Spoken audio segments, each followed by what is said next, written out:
wokom na wo se bibi enkoso yi a etochema entempa no because say that na so say kra na ebetumi ahaw eye kese na invade other surrounding tissues nenso a eno so betumi ahaw enti say eye keto entwen say me twen this stage ansa na ebi amakose ye treat me. I see. Because every cancer is dangerous. Every cancer kokrambie hu utumi tratra ko ba bia no correct mate na ye ni made ye de bayi aduane bia edi ho amfa made ye ni aduane ye dia so we dey we could dia we dey odi abetanya obetimi nya yeah breast cancer me pacho no kure wo mne say ni pa bia ya resa ankasa ba bia edi kan pa ye nua ne dim. I see.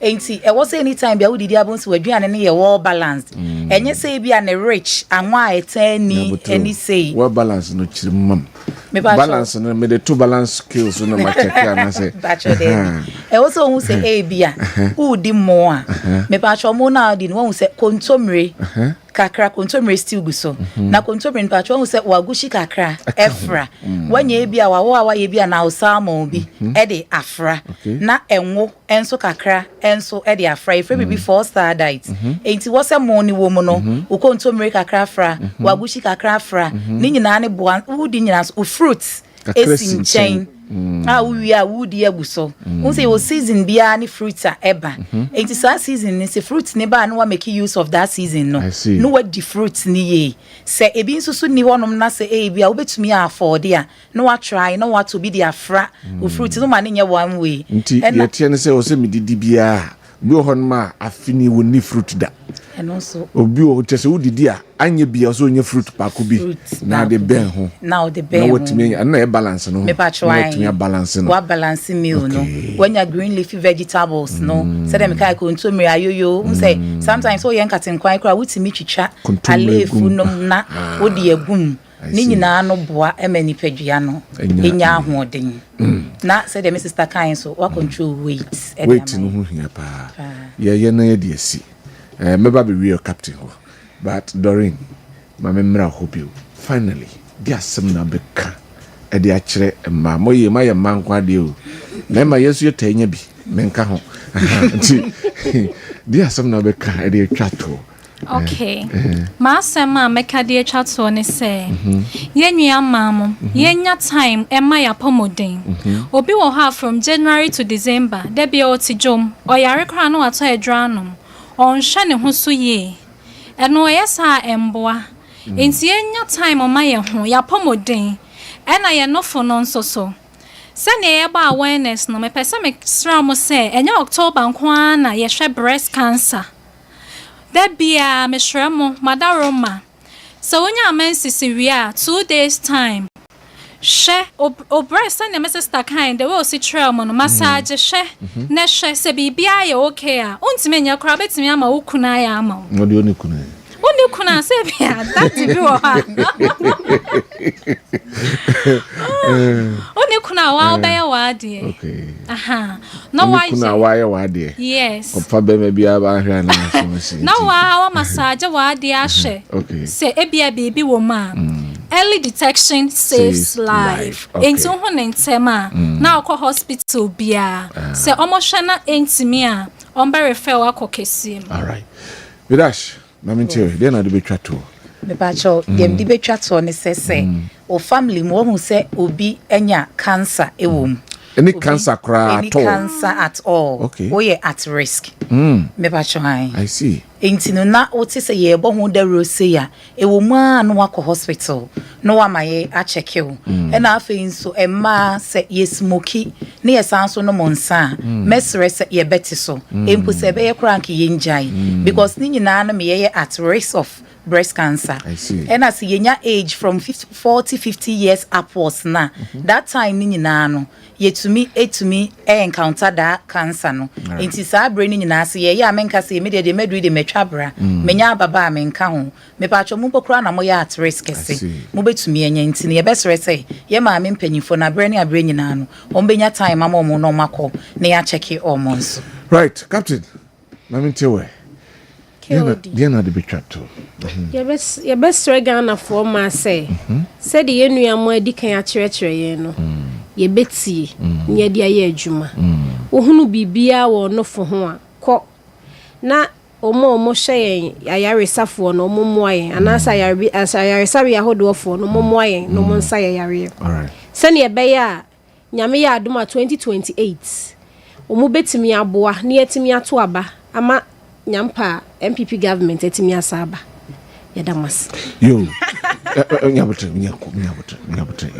na se ntimi meka breast cancer yen MPP ade ne beka breast cancer kwa ne yakọ there be Captain Mesa be real loyal ladies of MPP mamintie mo and they party no ekoseng niam ekoseng ya me aduma 31st moko to aba o mamesha se free mamesha se free ka open captain go the captain mamesha se free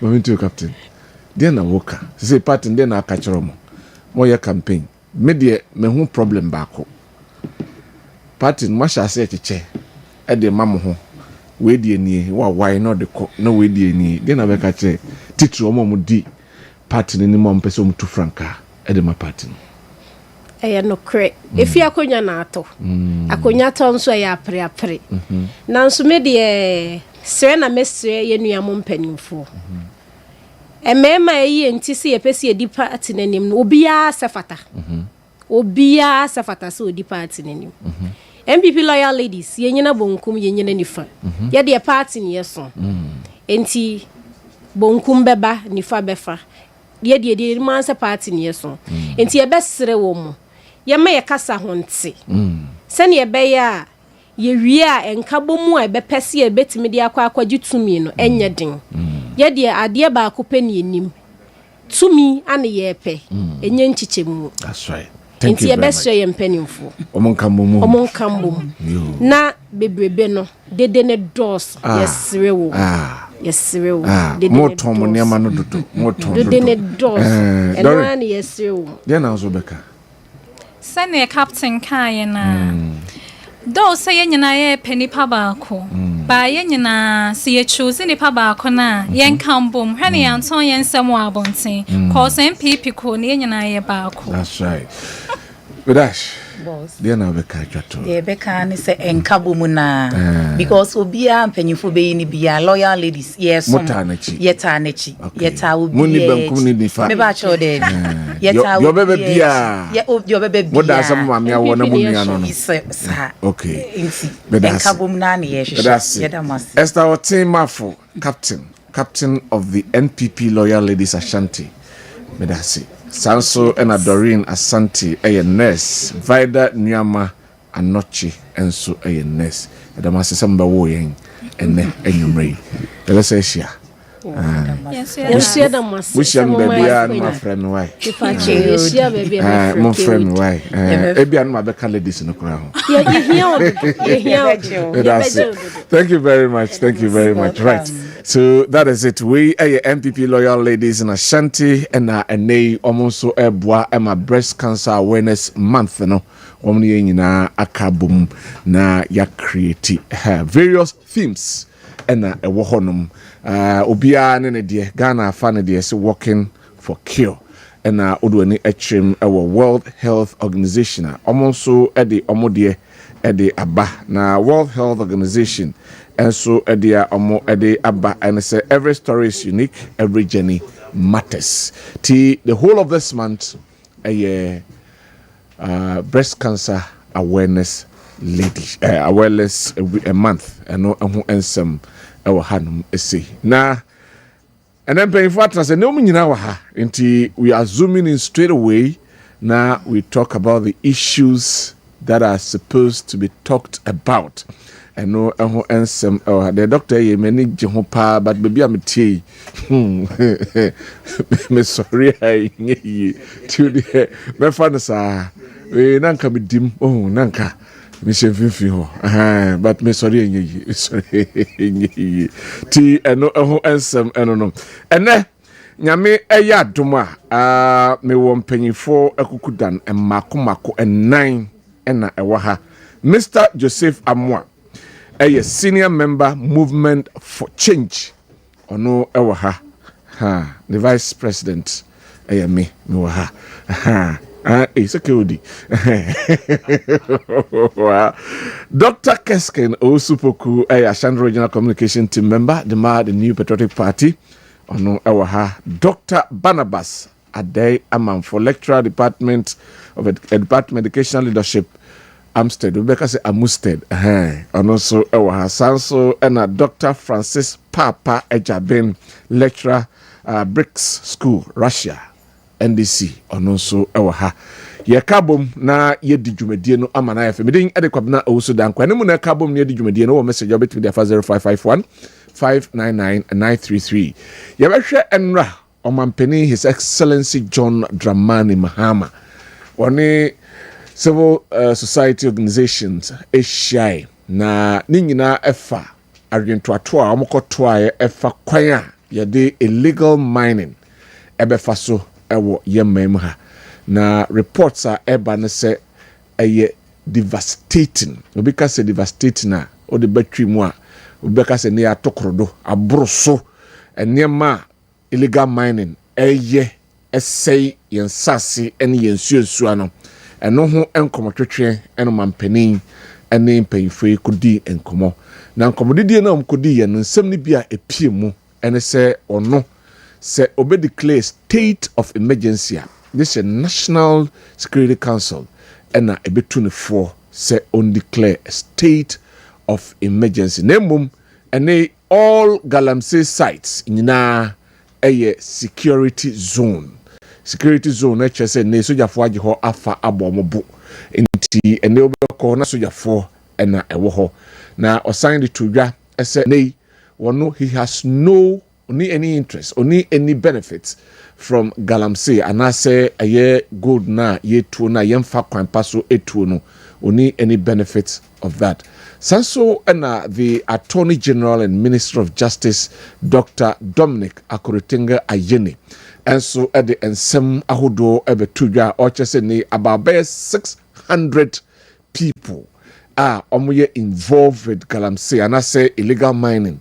Ena omugina asenibia yedi omasababa 63 dockets ena omaya womo edi etiamunti nei nyase bia omoyi omani se omonko Galamsey nemmum omani abre se owose omoko Galamsey no na omutimi etuase meka Galamsey na don't get me wrong, I'm using that one terminology no to refer to illegal mining yemfa na sa na odinsem no etudwa ena Naimos enso babonten se mo ye no they are coming for you.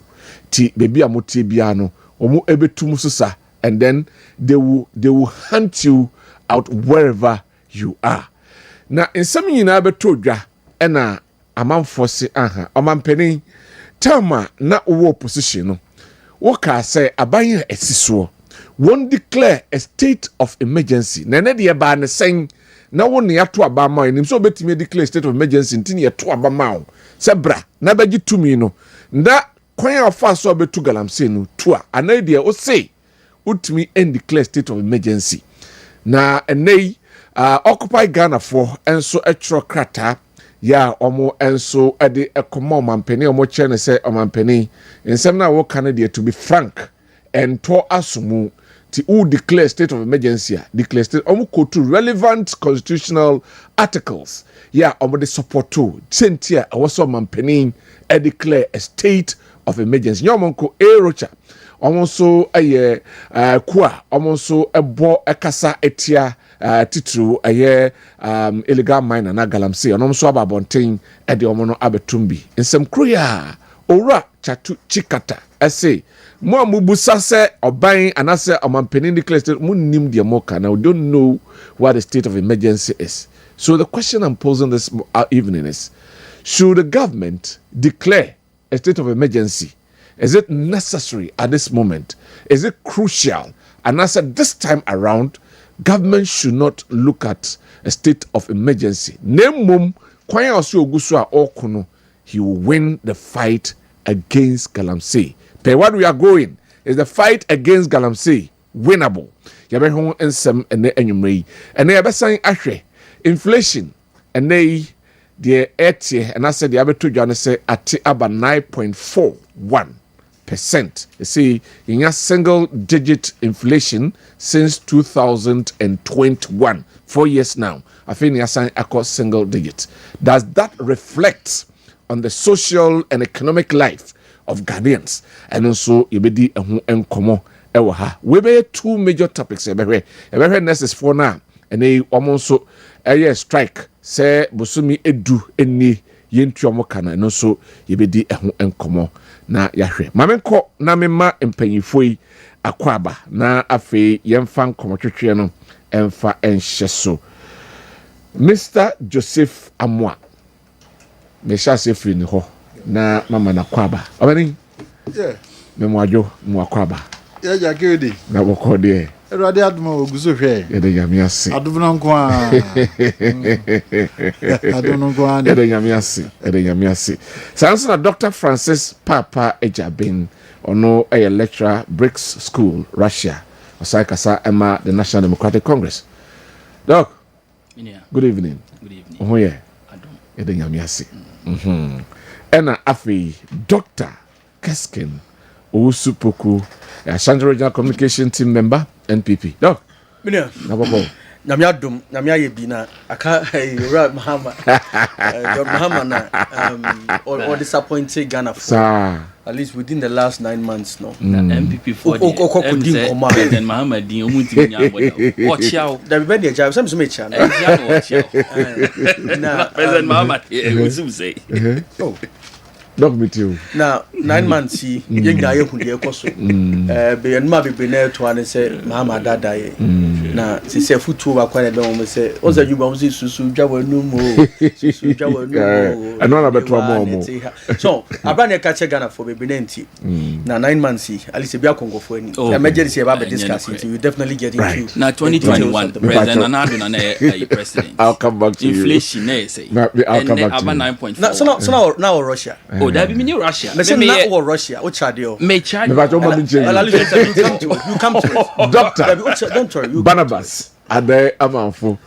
No so lecturer or Amstead. Doc. Okay. Na boko de. Boko. De menu apreko. Ah, menu. Na boko de. Ah, nyame adaro. Omunya menu. Ahwan makonya asem. Munya asem. Me bra peni the theater. What happened is can menu apreko. There be on the nuane di free.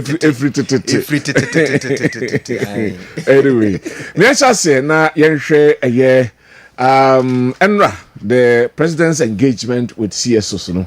Na mamisha sem free Dr. Papa. Na yenhwe. What do you make of it? Yenhwe the in some mampeni ekani na mawoto no. What do you make of that? Is that a way to go? Can that help us to win the fight against illegal mining? Me too.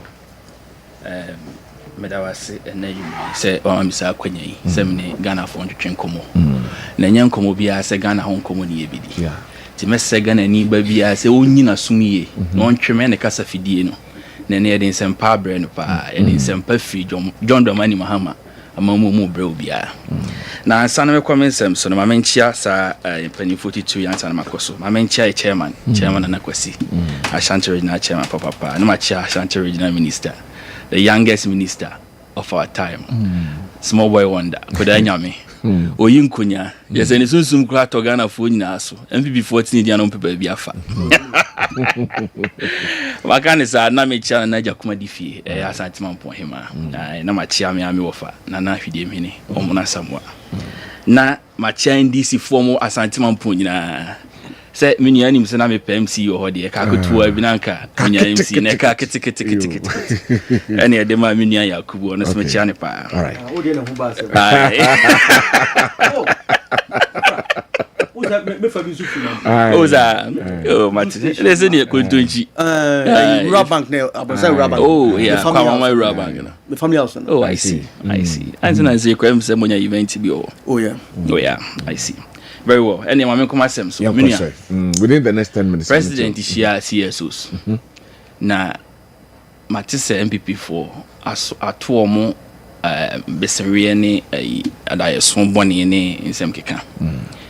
8 years ya nya president bia ma na nsia CSOs. Mijidi said adia President John Dramani Mahama no a step in the right direction. wakyerɛ sɛ ɔyɛ kandini a wode ne to adeɛ ano a ɔbɛpɛ ɛno anamonsi berɛ maame nkyerɛ wadeɛ first of all wagye atom sɛ galamsey fight no ɛnyɛ ndc anaa ndc government nko a na bɛtumi fight galamsey fight no nti in admittance of it no crying a whole no cry kyerɛ sɛ papa no why ready to solve the fight against galamsey hwɛ maame nka asɛm nkyerɛ mmerɛ bi atwam ho na mampani a no wɔ so no wobɔ galamsey so a ɛte sɛ deɛ wabɔ ne kyɛm so sɛ wote a ne yɛ sɛ akontamine ɛyɛ galamsey adwuma ɛwɔ yɛ forest team president me frɛ press conference bi gyina wo kakye the whole Ghana sɛ ɔnyɛ galamsey ɔnsɛn nsase biara ɛno nten kwada no president ɛnya ne ne president John Dramani Mahama wakyerɛ sɛ galamsey fight no ɛyɛ inclusive and sustainable way of fighting it ne yɛ sɛ fa wadwene bra dɔko na wahu biribi a fa bra ne nyinaa nka mom ne nyɛ dɛn yɛmfa ntu saa galamsey yɛase maame nkyerɛw galamsey fight na ɛda hɔ no ho ɛnyɛ military alone fight ne bɛtumi atu ase o na military alone deɛ na obɛtumi ayɛ enipa no opam no ɛkyina no foforɔ aba opam no ɔkyana foforɔ aba nti kwan bɛn ne yɛde fa so bɛyɛ mom nya momra ne ntoto adwen nti me feel sɛ president Mahama deɛ ɔyɛ focused na wakyerɛ ka ne yɛtumi ne aka ne yɛhohom sɛ ɔde adeɛ gya na ɔbɛpɛ anamonsi brɛ de ayɛ dɛ de asɔra no na megye sɛ ntonkosi sɛ ne 4 years no ɛbɛba awie deɛ na galamsey no yɛho anamonsi brɛ a ɛbɛboa me ne wo mmienu nyinaa na me movie on no ɔhu sɛ aban a atwam MPP ne wahu sɛbesɛbe ɔma yɛ ɔmo ho kye sɛ duabroni menim deɛ ha ɔmo wɔde ne nsa wei ɛsaa deɛ no a na ɔde ne nsa wei ayɛ sɛ deɛ ɔde yɛ ne yie wonim sɛ president Mahama bɛdi adeɛ for the past 9 months I will on issue a single mining license to anybody, any individual or man will be heavy. Akufo-Addo aban be di Ghana so. Mining licenses nkwa wode ma individual so munkutu galamsey nkwa 2,000 plus. Is it galamsey and not legal then? Where mama nche wade. Sa 2,000 licenses no de ma womo. Enra chi ya ho. Ye CEO, Deputy CEO for Forestry Commission, Elikem Kotoko. Report I discovered recently, she said 44 of these licenses, including entry permit into our forest, were given to individuals. Some koye juma we forest team. Na senka president no edi licenses ema individual bi so nkotu galamsey no. Ena ka odi nani di eche. Say adwuma akwa akoye no dwuma so be na akwa akoye. Say ye ankrankra mining na akoya na galamsey krampo na ho na nka wo hwe se o ma enko forest ma kagana fonkeni hawo there was an ally back in it ally parliament and a kogitum no mo yemra editechri so why do you put the honors only on the president that time leadership say wo ye kandifo a eniema bebrebe jaibes wa wo so if it's you pan say who take decisions in favor of the people that you are leading and it's who leading crofo na say we ya wadwene say too many e diama ono o de be ye de o pa esunsunsanso ni ehunu ni na president Mahama de was one de onye sa de no he is focused in building consensus protecting livelihoods na me no mienu nyina no yen saase yen suwe na nanum jamaaye no obefri so ni 4 year time no ba no na aye krojin na inchirima so aba beto say oh ampa enya president bi an friend John Dramani Mahama one ba ya na breso no wa ma yentima mufu anko say yensu anko rare forest man go to galamsey an say no ma na obusa asem bi na me de pa o say state of emergency no eno na ebeboa ma galamsey ase atu ana ma me ka asem ncho me say yemu bi no yehu state of emergency ni bia hu because I mean so you be out pa kwantu dia state of emergency there obati bia bre na nye state of emergency na nya de hu bia o just a declaration by the leader by the officials by the president that's all until you find the president Mahama be declare state of emergency what is the outcome what is afterwards eno na wasi ye show na nye se o sorry ya o si ma declare state of emergency until na de aba wahu etimi no mienu nyina no president ne say fa wadwene bra ye nyina ye nsusu ho ye ntoto adwene na galamsey na aye me no mienu nyina hawo ne yedadwene no ye mpe kwan ye befa so ye de befa so ye betu ase na nye state of emergency o declare state of emergency a na no na the solution be ba say obi nko nso mu nko so nko tu galamsey ana obi nko forest nko so nko tu galamsey ana. That is not the only solution. And we in the NDC believe say we have a leader who is firm and assertive. Right now, no, why not say CSOs for no yet touch with the grassroots, no, form adventure, and then when I encounter now, it was perfect and amazing. Obi have a chair na in fact, a Dubabi could be grab a chair, say, no one kasa who say what stability level in President Mahama Betoye, no, and need the Obeto 8 years, and the firm 8 years, no, and then it's not be Baban Tamu. And the only thing, and so positive and negative. Oh, positive. One say, because the stability here can you see a rise from 500 no so saying 14,000. Unim bibi. In the past, na broad the mini share. Now one say, omo no, omo ya diabolics. 10 bia no. Ade ani ye ya. And ye omo. Say I say the I am hon tansa ne more NDC aban. But din na ye agitum. En na che kandi hom no. President Mama no mundi sa na mo position mo ka say aban osisu and declare state of emergency. And they waba besisu say Ghana for who say oh aban ntimi declare ti ato amount also declare state of emergency. I say no there. That's not the way to go. Okay. Minia oh yeah enfum so kesi me minti o. Say state of emergency no the nyema ebetimi ama omampani na krobia declare no mambo bi so ncho natural disaster ka ho bi public health se nyema bi ekwo acho woye dada you know ya ho bambo mu aban betima declare state of emergency okay aban ya ba twam nyina ho obia ni hono ma mining licenses up to that amount and the MPP for my you know into no that alone sitting aback no where the trajectory and air corner you could tell say see jane man the cause trajectory now the next a year before me a disaster which is chaotic. It is at that time no it was imminent say call for state of emergency but any aban no ese o ma obi alliances e ma ne nkoye forest mun konko tu agudie no e ma ne nko sensu and it means there's a step which has been taken already. All right. Yen ma obi alliances don't go to galamsey zero. I see. All right, so there's no need declaring. There's no need for it. I'll come back. And I'm a casual. When the time comes for it to be declared, that the president has already assured us, he's ready to do it. Thank you, Doc. Member Ohansa, na some about Dr. Kessben. Member Ohansa, na me son bako I. Mami too. Kodi. Mami can say, Brand TV, a friend of Martin Nimuela.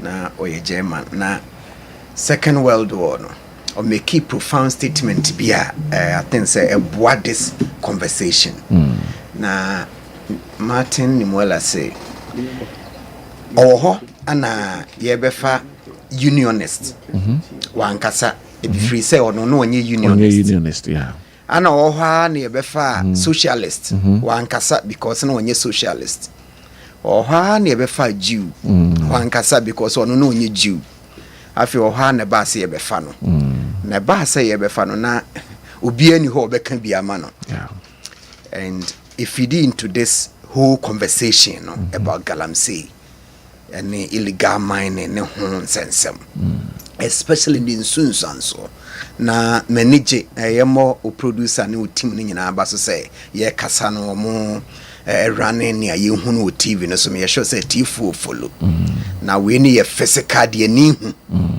but your health experts how mama yehu nanu ya Professor Sampini na omoma yehu over 500 abortion omo can betimi related to fetal abortion fetal medicine so what you akunye ne mu abrofo no na wo de anti pacho ya taso itimi a link it to galamsey ni nsunsanso enne ye ka aguna kwanya ko enne ye ka inoban ni ade cyanide mercury ewuransasimu. This issue is not about political and fa obi hom fa bibia wote sabuba chirpone wote manso wote adobewura wote East Legon se obeto nsu obeto aduane obeto banche na umisa baabi efiri na obeto bode na umisa baabi efiri obenum nsuo na umisa baabi efiri a asem we ye wasem for me kodi baabi a ye hu yet ye ready ne animdifo ma ye hu no I think say we see a movie a step further. Honestly, I am very passionate about this. Say me hu obi a ene otimi ready to make enkan etimi chro. Na ni hu ade etimi hu ne ekoso. Na okase galamsey ene ni nsunsanso so wat na. Ewa. Eye me nwanwa. Me bo obi te say from Imani. Say friend say Franklin Kujo. Obi te say Doma Hene. Obi te say menua wote hey. Na na wo hwe nyame anim say de ye hu ndi ye ti. The expert kan say do galamsey nsunsanso so at me dia me believe in means ana me de benkum agu akwam me de nifa agu akwam me de we agu akwam dia me amete ha any Ghana ni well meaning Ghanaians are you interested in say what is the effect mama water gas mama military afaha my say go budget no about 10 to 15 million Ghana cedis you devoted to fight galamsey but baby sa who say ni nsunsanso no anything question no what is the effect na was say we di Martin Mola was say we ko wanka ebekọ na befa wo galamsey we abortion 500 and one fatal you know menya sure say wo hwe no hwe NDC colors and hwe NPP colors and hwe the one to aba and hwe the oto aba ye wo ha prato election obi na obetimi aka kire me animre ya mete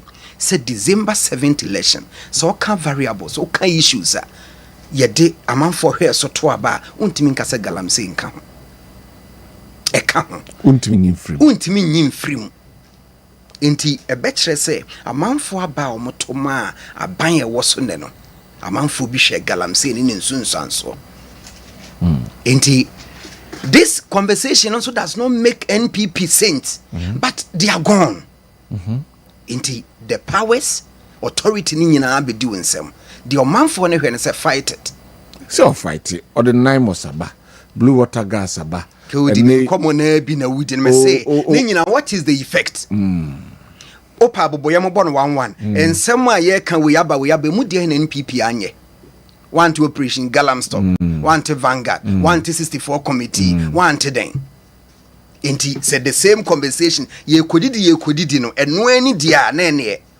baby ejina ya wa ha nkomodie ni bebre wo monitor akwete say yan hwe the freno state of emergency and I am surprised say menua e water down our dear friend state of emergency on article 31 of the 1992 constitution now catch him say state of emergency ye dean my declare state of emergency ni enchew na ko hese court system no he ne wo ko kan the state of emergency act 1994 national act 472 na catch him say state of emergency no ye den I am not surprised men so me share the same opinion because president na mo say state of emergency na nyahwe o declare powers also the back and on ye into for now me hu ni say sana abeye samum yes powers no also the you want to market by with it on fanye because mosi wonyamunye na maye state of emergency do kan na ye a declaration we declare there should be some action anyone on you ready so obey me fa mesi na me fa end wo meeting I call so CSO kan omo yi ni biem you get not less than 50 CSOs in the Shianra at least and invite you and this is I say ututu anoma ho de akochere pani say omoni din enu bi na me hu say course to buy time samum yes normally politician penny bi biaya e ho ne de no hu say omanfo wo ho yemfre amanfo to abama how formal government no o kai say ma memfre CSOs where you environment minister, where you national security coordinator, where you defense minister, where you interior minister. You have all these powers to fight galamsey. fight. So yenya adwen kyerɛ na mo so mo fa mo de anya nipa na fight ne say man for na ma wadwene say this is the way to go. We see ya not there. This is from the uncas on you. We see me exhaust say all the other yi. Enti wo person cham say enra de wa exhaust say afi de wa pem. Ohun ba bia wonfa. Sasa na echiro because waka eni na ocho no say ye eno de won declare because when exhaust say all other measures. It means that our measures no ho into you know one after the other. Afi do say CSO so momra ne entoto adwen. And yemra CSO so no. Fantastic kana shigbe. Senior ye salute no. Eno bi mu be gina ho man Franklin Kujo. Say I see some hey thinking. Nan oshe the EPA boss, Prof Mechiao, Professor Nana Amma Brown Kluchi. I'm sorry for her. In academia, no normally yana. Enti man hadwin one academic score politicians ne be you to be a canon more like a koliko control. To one shall be losing a sense of look at Nyama already to water down the impact of galamsey and neck. Also, be the obey di chemical one kill the fawed and so mammy. Rivers organ I say, minute or that subin offing pra and cobra. Obey or the Ghana taxpayers' money, echo to a drab guma bedi chemicalize wine. But if that is the way to go, that is the way to go. If that is the way to go, that is the way. Kilby. Unye expert, unye baby. When we can end galamsey in sewer a flow rivers, ye kotonsu a draw abegu rivers mati ni. Ajunani ejuma. When you can stop it. When you can stop galamsey naturally. In sewer nasha say to a be flow, ama rivers not taking shape. Is it so easy to stop? Galamsey no, it's so easy to stop. And then you kill the Indian community.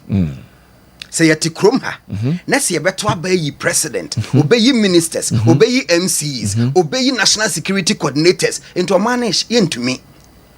As on mine 21st century, into me fight galamsey. It's not about easiness. I mean be a conflict near the other man fight, into me fight galamsey. And in soon so. And esake na koptie EPA boss and niema work ka and once we reading this and ya better Dr.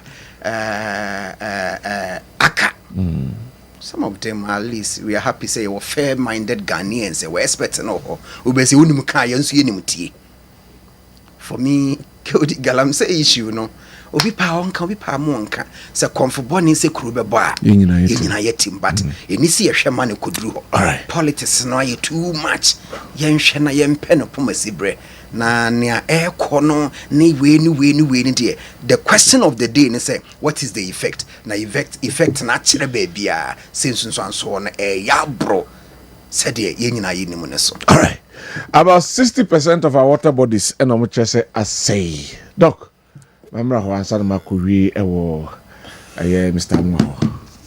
Kodi medawasibio. On say le make say John Mahama within the period of 9 months you am gonna for bread no more. And I'm going to say that with facts and figures. Okay. Minwe kasa no say MPP issue licenses in 2000. Yeah. First, that is a lie. Plain lie. Mamema figures no. And this was presented, Masenya my producer, so your producer can also project it for you. Meridia free, Manja online. Obia Oshebia. Malams, I already Malams with my project here. Yeah. NDC for Bedin Trodier propaganda said, and now do our alliances in square 2000. And over 2000, a free 19 Kojoho to 90 something, then throw.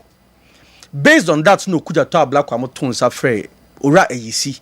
The MPP fair binds NDC for keeping office till say a year and say or more area signing no.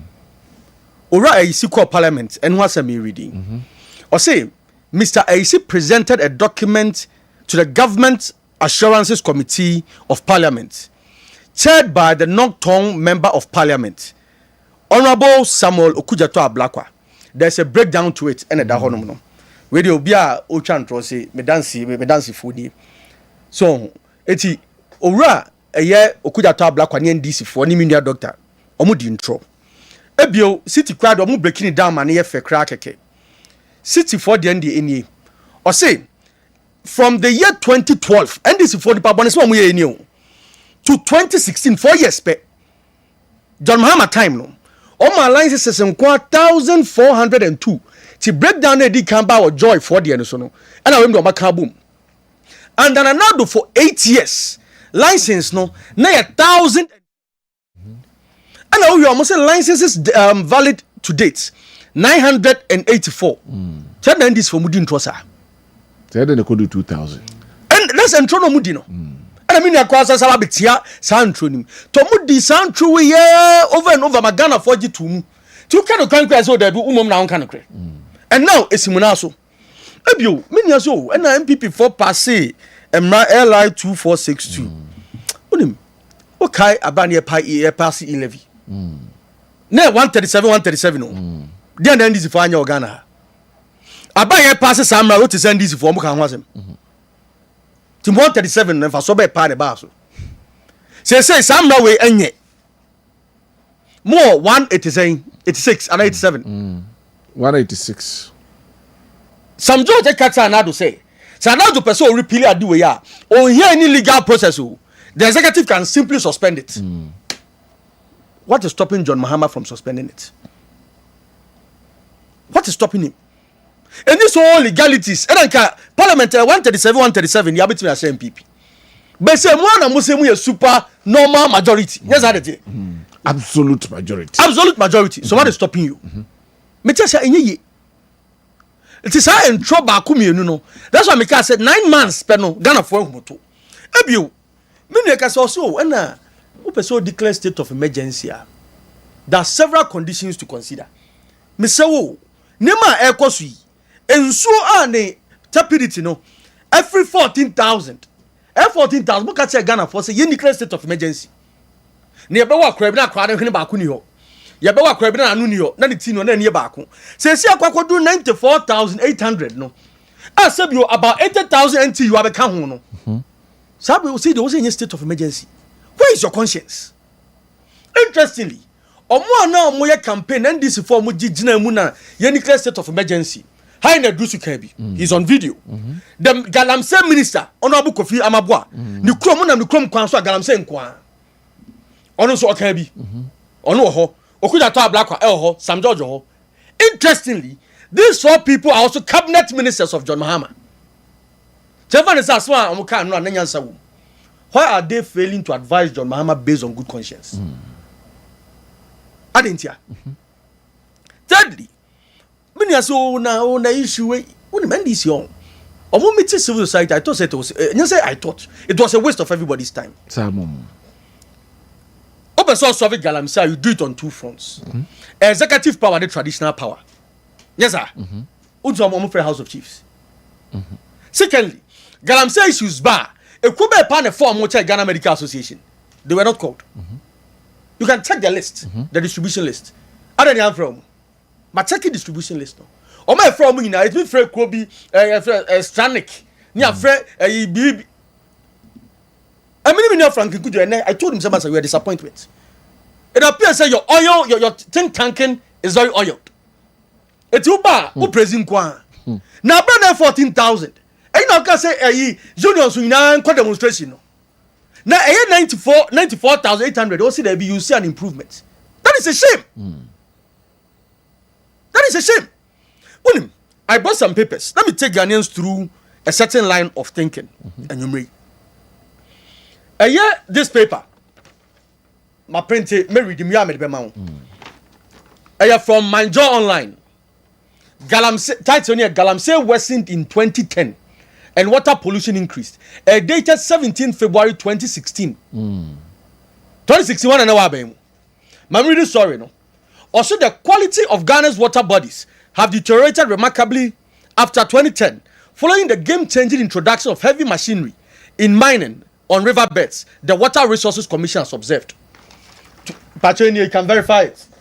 first evidence 2010 no na John Mahama ne Prosamel se wa ban mu Ghana Water Resources Commission okay NDC ni ya na say abra owura mutala free mu no NDC for amana member of parliament no ono na owura Mahama appointed say Ghana Resources Commission te aban jumaku omo say abra na yede machines akese ba galamsey mu no na John Mahama mu na mo aban mu dem boy fa ho esedun ketia in an interview so say are intractable na abra de ne sha se ne san ke de force stopping no say bi o sa force no abra na eba na ndisi for sa adwen na we himfa secondly okay say ora mills ekọ river pra ho ekosu at some point enu nso ne a dated 25th July 2011 just showing you say galamsey menace na ndisi for na incubate as obiawo na akwa na nyine da ko say incubator na wo nyini no to nyini wi a nyina wi ndisi for sanwa juma floods mills angered by harmful effect of galamsey and also any matenda in another evidence.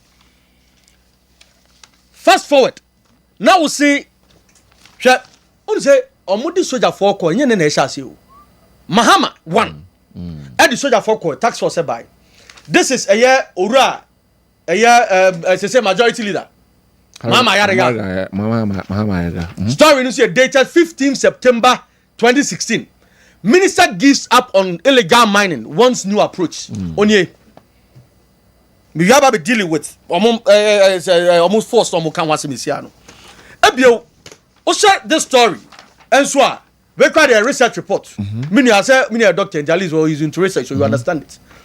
I am from the International Journal of Applied Earth Observation and Geoinformation, volume 58, June 2017, pages 225 to 223. Title here, mapping the expansion of galamsey gold mines in cocoa growing areas of Ghana using optical remote sensing. Mary D highlights the massacre on. Or say, area of galamsey has more than tripled from 2011 to 2015. From 10,907 to 36,696 hectares. Nese kokon sa sene galamsey ajenkwano. First day 1 hectare per. If 2011 go to 2015, the NDC for now. Na engineer kwa go 3.6 hectares. Now pe yansa senkwa na asay by galamsey enusu nie. O say in 2013 under Ora Mahama, an estimated 551,496 hectares was affected by galamsey pollution. Another evidence tended. Oh yeah, yes I see galamsey hakoko. Ora Samsa hinso enso whole report ni. And you see dated September 9th 2016. Ora Samsa hin ka say o say galamsey threatens cocoa. The deputy minister of water resources, works and housing, Samsnahi, has bemoaned the debilitating effect of illegal mining that illegal mining is having on cocoa industry, charging license buying companies to join the fight. And then Samsnahi kasa abran na do was no say na do mum anama cocoa production form. Meaning, in all this is the point I want to prove. Okay, I say in so 60%. Now say feel another time no. Nanado share say in 60% no. This is a story. 60% of Ghana water bodies polluted due to illegal mining and other activities, says authorities. It is also dated 27th May 2017. Business and Human Resource Center, Human Rights Resource Center. And there's a story in here. Sabi na namu de pressure to Nanado swa say on banning all forms of mining. And he did it for 1 year. Yenya this for in Ashanti region. I'm only galamsey 4-year demonstration. Sadia you go mu. And this anyway, deputy friend Pepra, or see where concerns small scale miners a president. What contest and this deputy youth organizer our Ashanti region twice. What try cross or contest and this parliament candidate to ensure so that. Ono nene kwaku boahin. And Tony Obin. Eja pit musa we dey buy ebe mo to galamsey. Okay. Ye we no Ora Mahama so the best so say. Omo na watete omo no nkran na ya te omo do beja omo. It brings me to me as well. So your team per base 600. The Attorney General is very despicable. Doctor, very disgraceful. What do you mean? And no more the promises say. Some crown we omo errand boys. No Bobby follow over chicken pinks no. Oh you also and a content mining. Granted, unto me is into mining. Granted, unto me boom raso. Mr. Wo, NDC MP for our win. on ahemfo kwase galamsey to betwa nasu no on nam hokwa tano not MC and video aba ahemfo ina say on otu galamsey ni video nam social media say o on adon nam hokwa mebo kana sigba abaso ono and there's this young doctor or baby and I think two others we read from Mudin. They were the most outstanding people at the meeting. They spoke sense to like power. They spoke sense to power, and they also spoke truth to conscience. Because John Mama conscience, no, on this matter, I say he has a very dead conscience on this matter. Because this one can tell you, 9 months ago, offer the manifesto. John Mama Katia said, or the AI be fighting Galamsey. Away. That's 120 days promises for you. In the first 120 days, or promises say, or the ban but to all forms of mining. So, away. Don't forget, Abra and this from Mutual Manifesto. Dog, Mukatia say a People's Manifesto. If not short memory, you short memory. Must say a People's Manifesto. It's what is so keep it time? Mukasa Yami didn't doctor. I don't want to show. To was Doctor, meet you. Oh, facts are made in mind. Doctor, meet you. Oh, there are evidence. Doc, let me listen to you. Please address me. John Mama Katia said, where People's Manifesto. Yahu time crowd or meeting even CSOs. Me boy. Now, we have a catch so I feel no se be share CSOs or ideas. It's in manifesto not true, no. What was it based on? Was it just a pack of lies? And them CSOs ne kan no. Emu dia hin na Ghana for Canada. Emu dia na John Mama Asia media for anka. Emu dia na manifesto no omo so no omo nya away. And essence NDC and NDC time 2010. And this whole menace ase no. Na na do buy ampa. Yetian kunto kwada nwie. The politicization of the fight no kwa no esa high majatum. NDC you have a second chance. Obanasa be repeating the same things and PPN na. Abra ye excavators yetin conform more pit mu no. They say na mo kan. How can you do the same old things and expect new results? What should be the way forward? The first thing they say ban eye. And they say they can actually kan no. Would declare a state of emergency on all forms of like on mining now. Immediately. And that's all banning all forms of mining. It gives water bodies in a breathing space. That's the first thing. Secondly, there are places we all man they declare red zones. But declare red zones no and you are not keke. What you say? That is the second thing. The third thing is in implementing and enforcing rules. No, Munya is Mama NDC for a different set of rules. Mama MP for a different set of rules. Oh, that's what is happening. Oh, sir. Oh, now Attorney General, okay, but that's why I said the act was despicable. Okay. Because can Asigbe even call him out? Say NDC for your bomb mudin report was all mudomoya gala. I don't know mudin. One case asem no. Was the Attorney General able to give any reasonable response to that? No. Doc, first of all, medicine. Let's say Ghana for this galamsey matter. Any man people ni this you. I remember Joe Wise can say you got 2 war in Swaneswa. Kill. In Swaneswa, we are mammo for. We are at war with ourselves. We should shoot those people and kill them. And before we can say they were in Paboni, then this for the politics. But reasonably, he was more progressive in thinking than this one be. I mean, I supported it. Right. Because the point is, ultimately, even US, Mississippi, now ko Jenso Sudan se mnebekum. Now human rights as a US. Ultimately, ko say river pra. En kan jam say wo pesika. On ko say an cobra. En ko jasun ko tunu tutu en say no. Na kan jam say wo. O do man no. Now human rights. Now wo ya wi ba bi enso ni kwa kopem. Omo mo ko no mo wadwe omo. Omo ni rights ni bi. So in this, you should stop this childish play and let's face the issue right on and solve it. But that's it. Mr. Moa. Yeah. My mentee also. Yo, me that's pa. Me just say, na buziafo ya kan nyina no. E kan eba be si great ma su say. Ebetimi aboa ma o man ho ato no. Titiro ma no betra ha hofefo no betra na o mo kan. You say they are talking about cancer and those things. E do be ba so mo kan aduane ho asem no. Now with the greens and the vegetables ni ada nyina ebem. So na mbuza ho say Okunya aduane na odi na okoto so se nkontomre ne agushi ne na se okoto nkontomre na se ne na diafra na se okoto nkontomre na se cyanide ana se mercury mu a obi awoko fight cancer na fe de obi awoko bere wu no akohia osomfafe so enti ade na ye nyina ye problem ene ekọ yie umbesevu ediane a engrovudi ediane de kama baru busa am say efiri ne baaye so ebi akura de why wadwen say wo de wo nwe za green video bia video be kwa akoto na ndwinam de no hwe last mekani campaign e call amanse area ho no na okohunu say baby o ma ye awie no a ewira afu ho na anadwie no awiwira no na se mercury no mu asa na straight to na dwe no ndo aba na aso de me fish me green na ka bebe me ko pay ma de kakra bi a na akọ meet mercury no e ho no and na okọ hospitals a baby to say dialysis any sa cancer issues here na first na very rare in hospitals and na a dose of malaria a chance niam e koso as ya nhwe ya de bebre no very dangerous. And when they are saying, you know, you see, you have been pisse, you have a taking decision. On unfortunately, Galam says you are not an illegal man. They are criminals, you both parties. Much say, what says our person? Yeah, the background back, be Urawasi.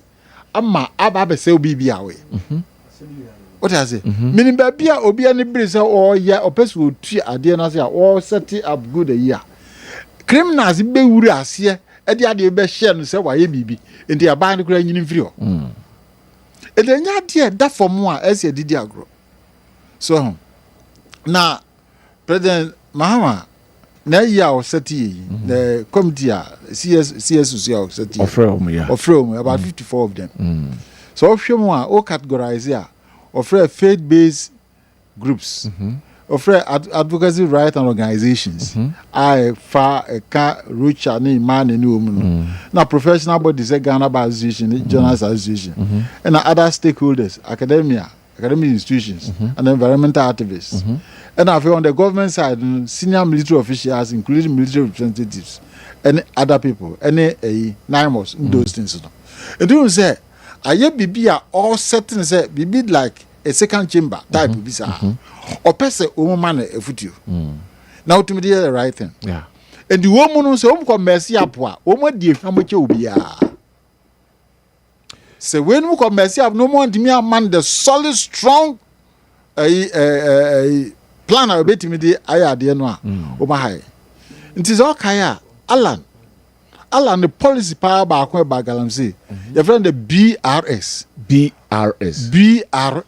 ban, restore and support. Okay.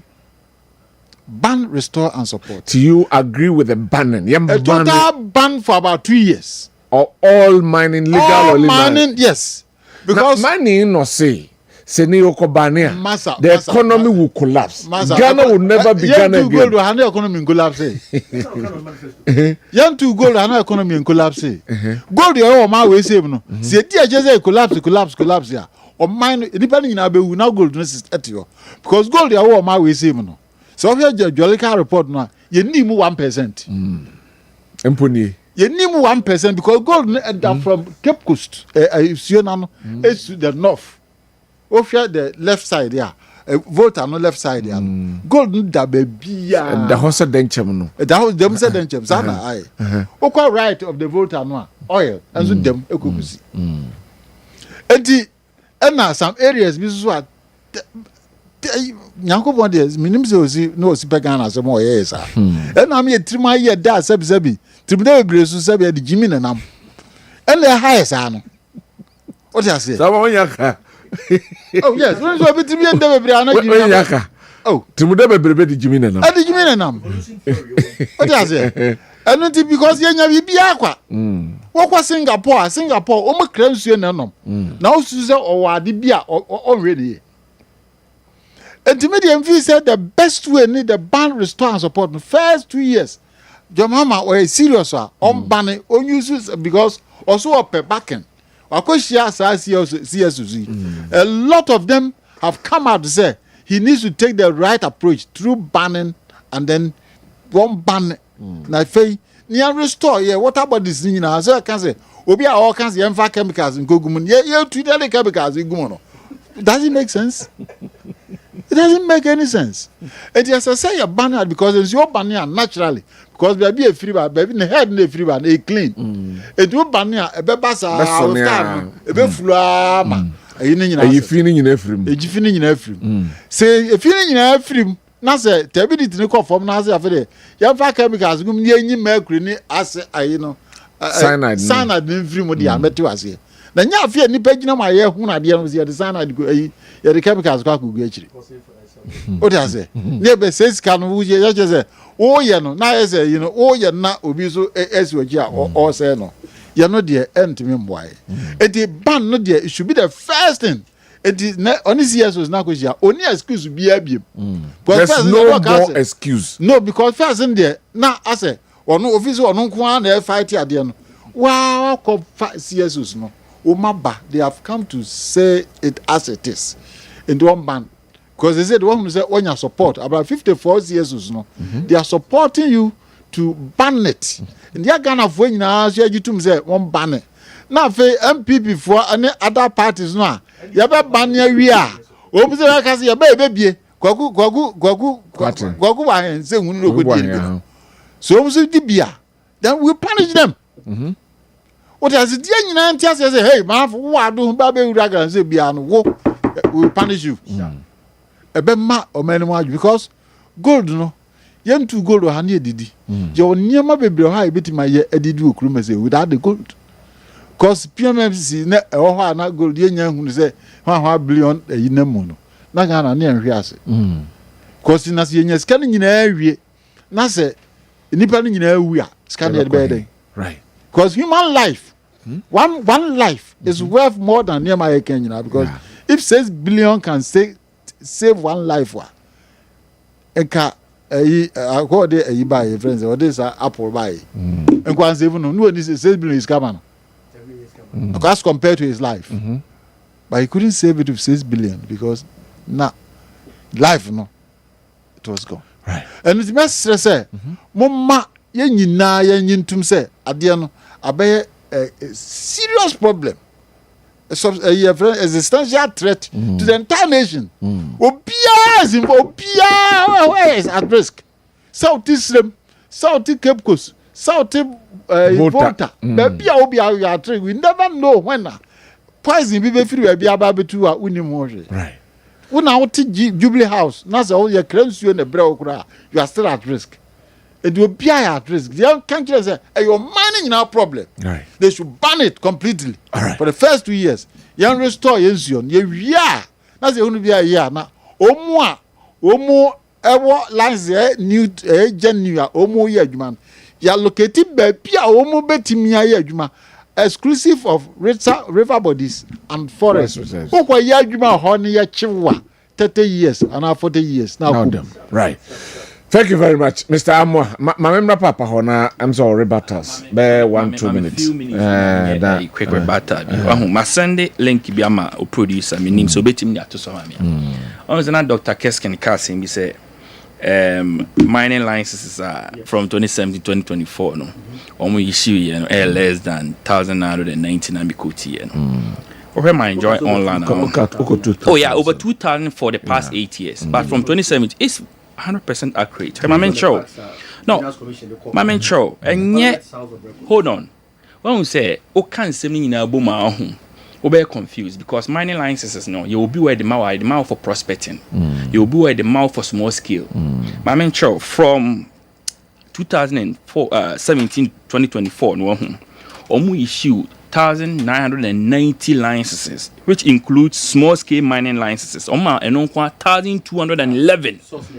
Oh, source ne I don't from online. Mami forward them out. My forward them a producer bit my forward them out. Wow. I don't from online. MBC meba hold on. What I mean. Hold on. Hold on. Let me find out for you. Real quick. That's not my point. My point is, Oma prospecting licenses in 168, and the rest in the foreign man made 1,119. Jahono, I'm trying to tell you, say, you can't just take small scale licenses in Quanka say, and the licenses in Quamo issue ye. What did the amateur say? Now, quick ones, not Dr. Amwas who beside mechanic say, Minia Doctor no free Amstead. No, I can't say me say, President Mahama by who be a resource be a free. The meeting say the other sending in a Facebook link from Adum. That's what you sent. Not Facebook. The link in Ankasa. Link in Ankasa. Let us. Let us have the link in Ankasa. Link in any. Oh, where is it? Any Galamsey minutes. Oh, where is it? Any. Mammy forward the way, man. Real quick. I'm forward the way, man. But mammy come as him so. Na oh, sorry. Maybe. Say Doctor Saman walk na me yina no. Also hu resource bi anya no Galamsey fight no. Doc 9 months ya adwuma against Galamsey I be pa. Forestry Commission 9 red zone forest reserves has been reclaimed. 9. That's not true.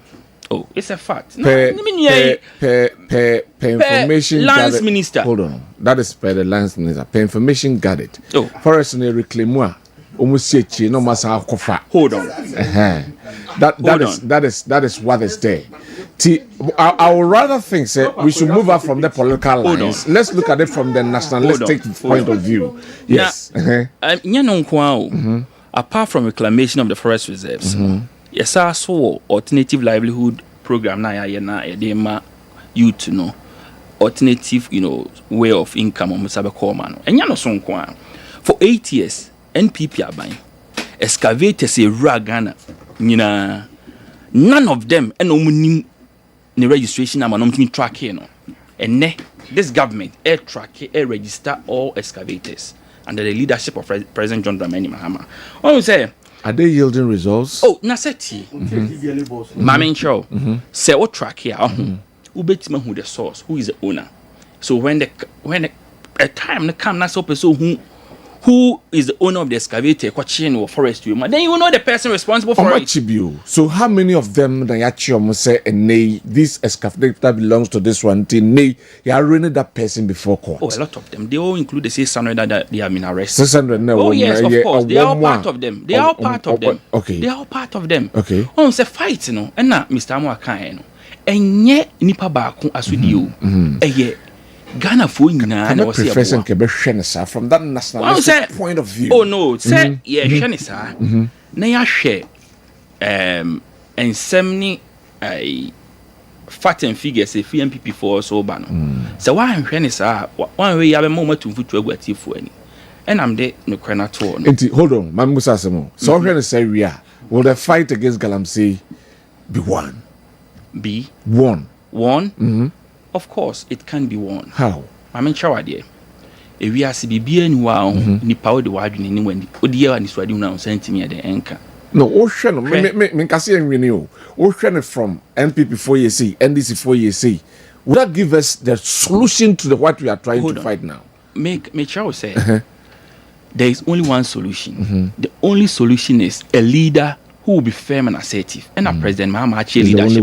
Oh, by Oma will be alliances will be able to Galamsey. Ain't you no one crown what leadership? Mamma Chow. Senko by no Subeja alliances Gumna will be an to Galamsey ni Biancanenka. The year we own. Mina make to say Cardin some change. All right. One ain't he any payadia or say that's it. Doc, about a minute now. You move on. I think sir Minia is still dabbling in propaganda no. NDC for Babontin, the side figures to be Twabontin. So, Okuda to black, a brand why so noisy, no thought say, no one be a bit my hoodie, a bind on, and afraid the Minerals Commission ahead. So, of our documents, Emra, Parliament. Government Assurances Committee, no kuda to the and Parliament is a house of records. Mankase me use Joy FM a report to. Me use City report to. Me read my who say, I see document or the call Parliament no. And even there's a breakdown. Say, me massive. Secondly, Me na say John Mahama buy we issue a year licenses. As whether that is true or not, no. Me need any fact. But one thing that is factual, and they say after the tax force work year Juma, NDC constituency chairman say any permission for mo. And you agree? All right.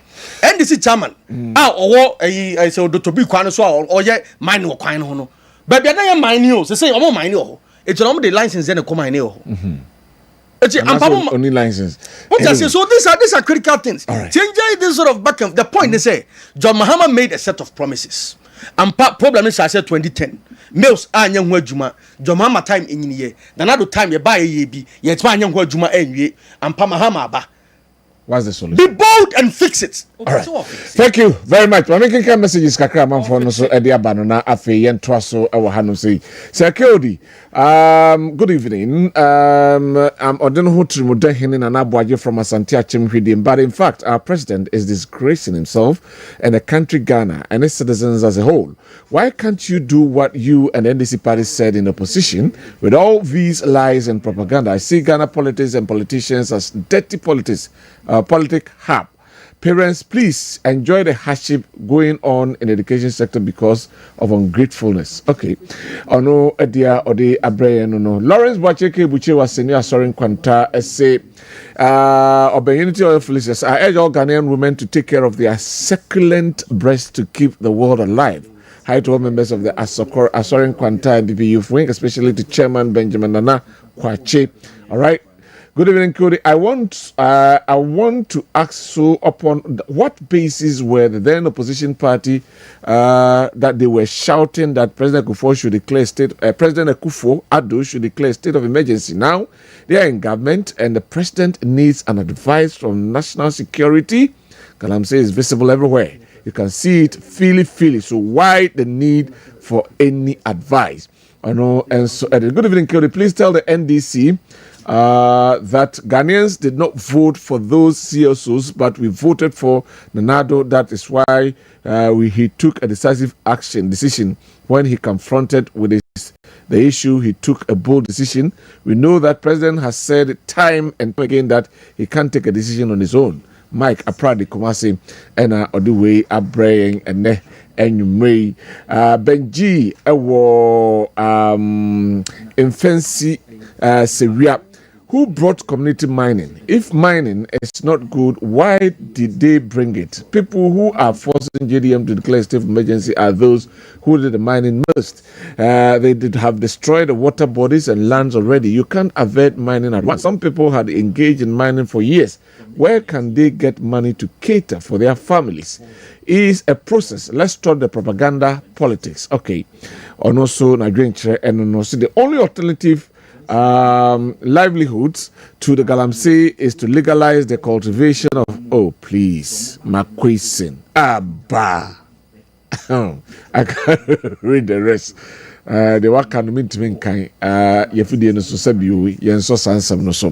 Mahama and NDC were forcing Nanado to declare a state of emergency. Mahama has no option but to declare the state of emergency for Ghanaians to judge. If it is not working, it is then that Mahama can summon CSOs for dialogue.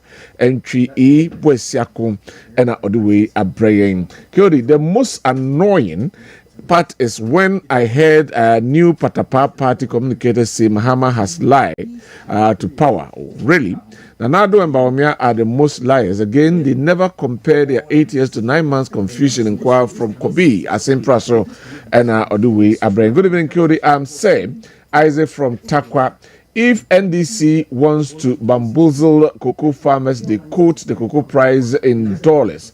Cocoa farmers should not be hoodwinked, okay, by Mahama's government. Cocoa farmers are still asking for 6,000 Ghana cedis promised they made in opposition. Did I hear the Mahine say Galamsey has gone down under the Mahama regime? This chief is not being honest to Ghanaians. In fact, when you hear NDC guys saying declare state of emergency, was not that a panacea in solving the Galamsey menace? It makes me feel like throwing tempers a tantrum. Were they not the ones who were compelling Nanado to declare a state of emergency? That's the question. Onosu Ebusa. We say, Mr. Kyodi, Munyai dia mokekano kra Adam Obwasi. No do we aba. Adam Munyai dia kano yate. Teacher Eric AK Obi Nene to here scam and so what treasure. Saying NDC is benefiting from gold board, they will not declare a state of emergency nationwide. Okay. And also at the end, we as a good evening KOD. The worst president who has encouraged Galamsey is John Dramani Mahama, apart from assuring the illegal miners that he will release those who are prosecuted and jailed because of Galamsey when elected as president. He's the only president who is openly buying gold from those who are engaging in Galamsey. We now know that no one goes outside the country to sell gold. The question is, who buys the gold from the Galamsey operators? Is it not Gold Board? Now, he needs advice from national security because before he declares state of emergency, right? So Mahama is special than Nana Akufo-Addo. Therefore, Nana Akufo-Addo didn't need advice from national security. Very hypocritical and very hypocrite. He's a hypocrite and a traitor.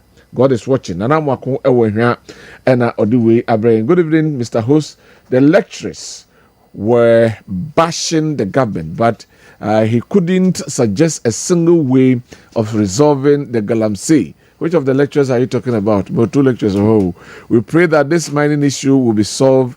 Don't mind MPP, never again. Say do from Pru East Yeji. And Odiwe Ebaye. I say, K.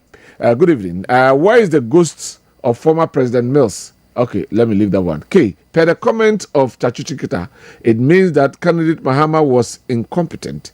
He didn't know what he was saying when telling President Akufo-Addo to declare a state of emergency. Massa. We are not kids. Patch B, Jacobu, and Odiwe Abraying. Me bana fi have pick your next topic and na yedi ehu enkomo ewa ha. We say, okay. Good evening, KOD. I say I felt I had bitten when the NDC man was saying that there is another alternative way to stop Galamsey rather than declaring a state of emergency. So my question is, did the NDC know that and they campaign against Anadu to declare the state of emergency? Kama will hand the NDC people for speaking against Anadu to declare state of emergency, and they are doing the U-turn. Say Ike Ewo Atebubu and Odiwe Abraying. Jones Mansu Tontokrom say, please, MPP communicators, how many excavators did your government arrest? Is it the 500 or more? 2016, we could drink down drain water. What your 8 years? Okay, mamenfa eno ensi ho na afi yen twaso e hanum sei na afi yen hwe the issues that yen hwe inflation no na yen ni eho enkomo ene measure say free aye doctor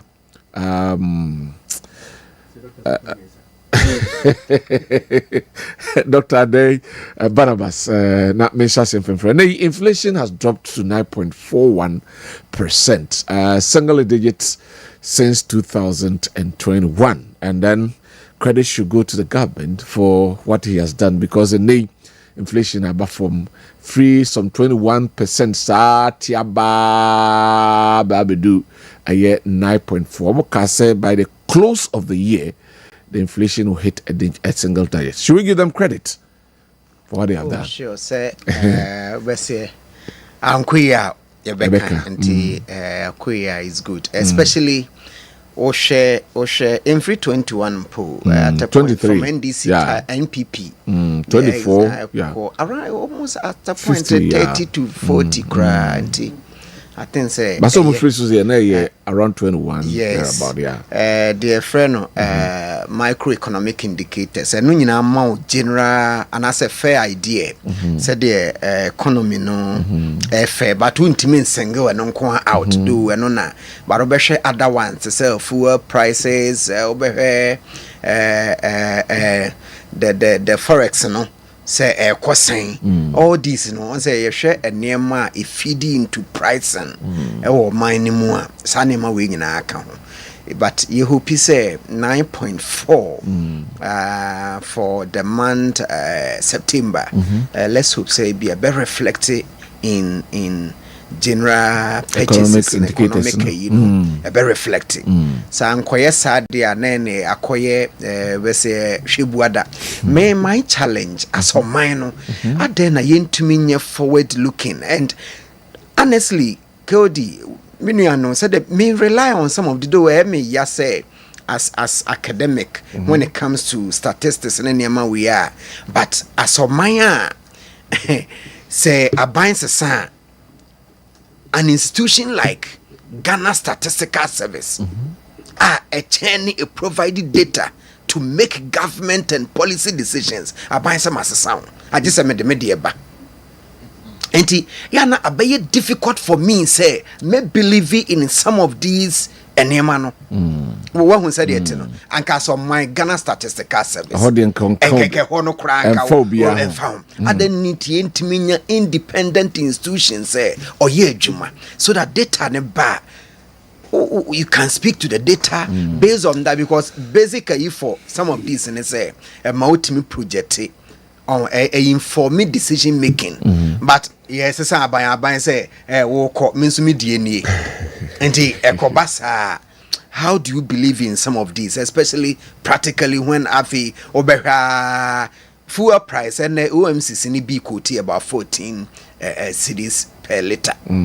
But yes, inflation hanewo and the dollar abuchi dienko Bank of Ghana dienko we dienko ni na ye dear friend food basket na ko hwe niema e wo ye food basket no ne com markets ahodo ko say etisen enti for me dear only gidi wo musa menya ka enti na make us forward looking say ye koye nim no some of these institutions no you should leave them alone professor enim yes no ye ye no appointment awenya appointment when obia beji atum say na the man ni period share ne records ono ana ameka say aban yi no anka abeka say timi ma figures ana de aban inflation nam de ho unse figures free ho ba no na ema ye hu say de ete but ene no ya sesa aban foforo be bo no so be ba no abeyi de ho no set and for me yana me a bit skeptical about some of these and until time say some of these institutions non-partisan no muntimi live beyond omu any government said ye betimi depend on and data and mo de maye na timi adi djuma kedi but I see mama call Mr. Moho and I'm membra a very important part to me about I say sa nema a wokan ya obi aba no asesa no krofo yi e woni root e wo baby efri ba de efri say ntman sa de no a ebekoso sa now do you see any hope inside because me say that komoti hwa na NDC for akoi presidential candidate am MPP na MPP akoi bia e wo lecture secret be ga kra we ye be say wo hwa na be say o just start this nyam bia dia bra o dia public servants you know so okay say mami talk no mu yi no MPD be gina ho be ka asem bi am say bosuntwi MP na say bom so ba ya no mo be yi givias no chena akwa say as a public toilet you buy ya ye nua na say some crowd enya dutuma yeah ona obosom we am so the asafogia na as no ye bosome frɛ as the asafogia can say the a president NDC sets it means the answer will be the petition beba no answer be obetime yi wo do when no ada o kasa mi so dia o say ya so na sadie say ya hwe dia beto aso akoso sama say na mi arika no ye de ye juvo no ankasa ye de yo ankasa be duru so o de ase ye de bi diwa na be nu say ya enti alanchemate policy ni say yenyi sa Council of State no everyone because our Council of State and this for the say nipa na 10 emu 8 and 9 and this for what you say just be a baby to say free judiciary ni na o mba be kan but you know the yin say some chairman what you say former chairman any aye no teacher say je omu no So president comes woman jump poor, they don't ask why. They only ask how high. What they say. And the woman the president no what they are month sign, now month sign. Only Democrat because then good. And yen South Council of State in front, near second chamber, Emra. Second chamber and consists of any pebia, me fan say academia, religious bodies, no home has no. Bia omo ho naturally yes afa ni ebe yom ni aba na entime survival regime no because council of say co-terminus mewa can you imagine co-terminus say ya hwe ya bibia be co-terminus judicial yi be hu na and also ba be yo ayawie kura oh na dia ya no say out of the three arms of government no woman me vulnerable pa ni judiciary woman very vulnerable as woman so na ga esen go bigina mu na so pa because mbere nyina as woman obi ka sem kede yes person ko na wo ko and what are we doing to ourselves? What exactly are we doing to ourselves? And to anotino so no ko ko no ka sem a wo ka protect na adwuma. And the assembly da hono ma yes kan ko say ya na no kan ko say ni yi media ana obi the petition ba na e be yi media and when tin ho I come there 4 years na me ko pension I can me be ya na be disturb and tin ho so the president be come president him for phone frɛ no a was yes sir and tin no and what some say da ni be bia president say mfa go ho de be ko sa de ni nyina ntwamu a eniema eguso aye keken nya ye bre nyina enkosefi because ade de ba yes wo no so one twa ni tira da kan nyina ya homa and the adimi answer the right procedures ebetimi amasa na we nyina etima neutral na nko yes egina part user na we so a independent constitutional bodies ni nyina they must be neutral. Okay, very neutral o me neutral obetima na adwuma ka bo no man say besi akoso okwa abrochira sa ne ma we bi ni wo enti na okwa ohunu say eniema ekoso wo ho no na hase so de bibia be political enti oba no oba be ti obi kra ho no a wa hwe no ya e be gina dinti no no bi kra on see da fe no be plot ya na wo be ko be bia ko pe plot na wa be ya be yimidi ye be ti nya bia ma no a wo be de wa ko fie enti gomu sa enne aye ne e be o ma na ko ekiri enti ye pesa de no koso a se ne ana menu ano kan so be statistical service a obi a on crash ni a wo ye ne ma yetim ko yini firo se ye de eba o te ase ye de eba wo de na adre ba no figures o kura figures wo de ba na match no dem no de ba in any case so wo ba report wa ba se no so dia wo say a Bank of Ghana for vision wo mo yi say nka the next ke maybe an ke beti menya single digit inflation since 2008 that have been their vision it is a tima betomo a me ji say ebebo o man ni nyina say 2021 ye ko bi yesa tekoi but this time around how can we sustain it? Me I believe in sustainability. How can we sustain it?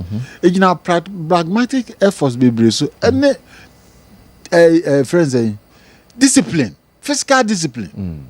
Fiscal discipline na ha krom ha wo kai say emre bia inflation you call so an ye kan bebre na no de ahye de ahye COVID-19 ni Ukraine war. Wo say ko kwa tin be kan say enye no nko a na mum careless expenditure and reckless expenditure careless and na yin krada bia na mpese me kai ko kwa tin aso kai I say the economic crisis no I say it's not the COVID and Russia-Ukraine war. They are the sole causes, but reckless public expenditure and economic mismanagement, pervasive culture of overspending, and lack of physical discipline. Sadly, a man or man could do, baby could do it. Yeah, it is our situation, no, and quite chilly. Says Russia-Ukraine war no, and then can who is also and can be the horses here. But will be better say otimi man bonus because abandon and deliberate policies. So you are buying as well deliberate about certain issues. We just saw a bit back with him. Now John's also be under the way there. That will be old man or water. But I never way to me now you wonder how it's obvious to now uncle. Now maybe I am a poetry. Ada me ko se na nkuku nsi to no. Before I don't go na ja to. No ara for farmer what was asanti farmer. What do I say? It is all when you kwa ade no ho abit my dey. I see. Jemia ni nko ade no. Say president say we serious officer ya dey ya. Omma ono nani nko. All right. It's about nya na single digit no. So you twin me any ko ho ne ye discipline. We can move on because sir how can you be disciplined because na buy yes you are buying and spend it. What projects no why yeah into say a single digit na say for because you spend it inflation come from near from dollar to me sustain because expenditure no enyama. How do you balance over expenditure reckless reckless expenditure. But when need da ho say be wo fie na say the o ma panyina na ade be ma wo mu a wo say be nya. That's right. Etu me be so no mo ka kan say we dey na ginya de ba mo ntwen kakra.